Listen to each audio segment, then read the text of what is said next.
Russia and Georgia at war.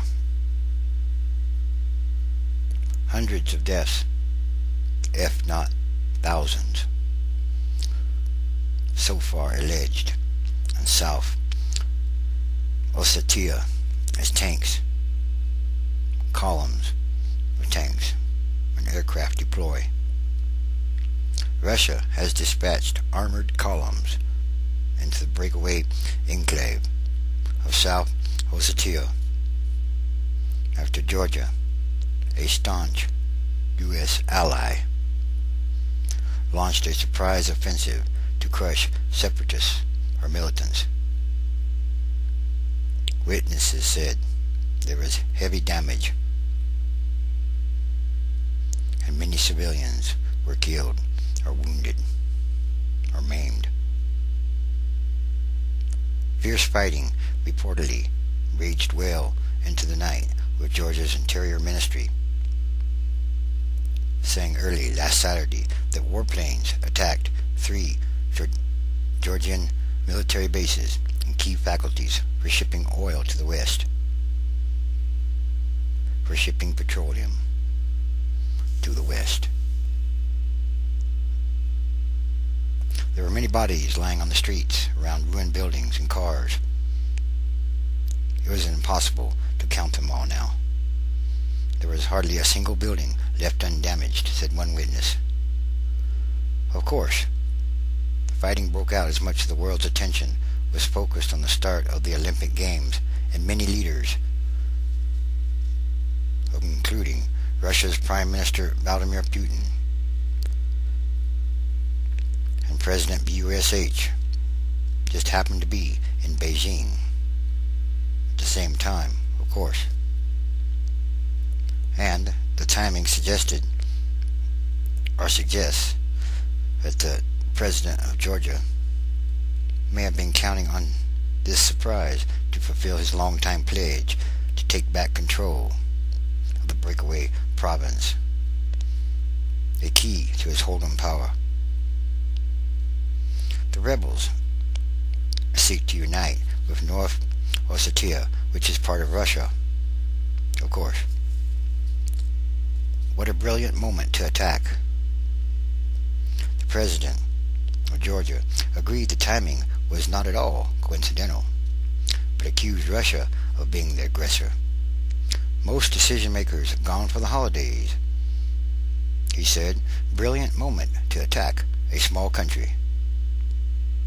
Seeking to prevent an all-out war, diplomats have been busy issuing a flurry of statements calling on both sides to cease the hostilities.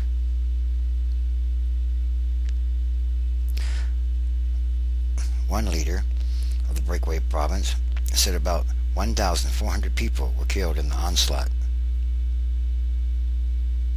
As night fell, there were more conflicting claims as to who held the battlefield advantage. A Russian military official said heavy fighting was still underway on the outskirts of the regional capital. And now, of course, both sides blame each other. How convenient, of course. It was unclear what might persuade either side to stop the shooting or the war. Both claimed the battle started after the other side violated a ceasefire that had been declared just hours earlier after a week of sporadic clashes. It was or is the worst outbreak of hostilities since the province won de facto independence in a war against Georgia that ended in 1992. Russian troops went in as peacekeepers, but Georgia alleges they now back the militants or separatists. Russia, which has granted citizenship to most of the region's residents, appeared to lay much of the responsibility for ending the fighting on Washington, on our current president. That sounds like bad news somehow. Georgia, which borders the Black Sea between Turkey and Russia, was ruled by Moscow for most of the 2 centuries preceding the breakup of the Soviet Union. province of Georgia, has angered Russia by seeking NATO membership, a bid Moscow regards as part of a Western effort to weaken its influence in the region. So in other words, Georgia is now like its own separate country. It used to be part of the Soviet Union. So anyway, Georgia has about 2,000 troops in Iraq, making it the third largest contributor to coalition forces after the U.S. and Britain. Of course, they're bringing at least half of those troops home, if not all of them, very soon. And who's going to airlift them back to their home? The U.S., of course, because the U.S. is an ally of Georgia. So who's against who? If the President of the United States is over with the President of Russia in Beijing, all at the same time that this is happening, what kind of signal, what does that look like to our supposed, theoretically, what do you ever call them, allies? Well, that means our allies won't believe us. That doesn't look good, does it, in some kind of way? No, that doesn't look good. We are facing Russian aggression, said Georgia's Security Council chief. They have sent in their troops and their columns of tanks and weapons, heavy weapons, and they are bombing our towns. No, this is a sign. This is definitely a sign. Ezekiel chapter 38. And the word of the Lord came unto me, saying, Son of man, set thy face against Gog, the land of Magog. The land of Magog. Russia versus Russia. Again, Ezekiel chapter 38.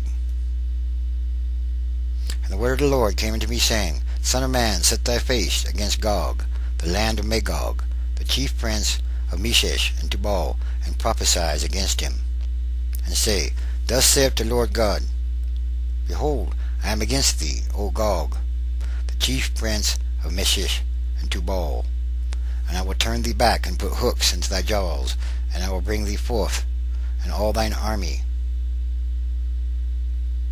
a great company, many chariots, all of them clothed with all sorts of armor, even a great company, columns with bucklers and shields, all of them handling destroying weapons.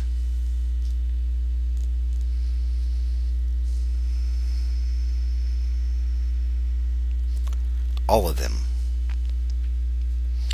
Yes. All sorts of armor. And again,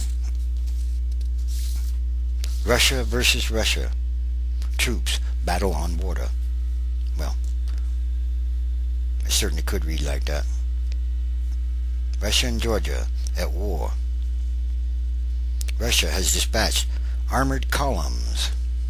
Yes, thousands and thousands of tanks and armored vehicles. Many heavy weapons. Yes, column after column on these little roads. Russia versus Russia. Yes, this is a sign. And there are many, many signs. These are the end times, transition days.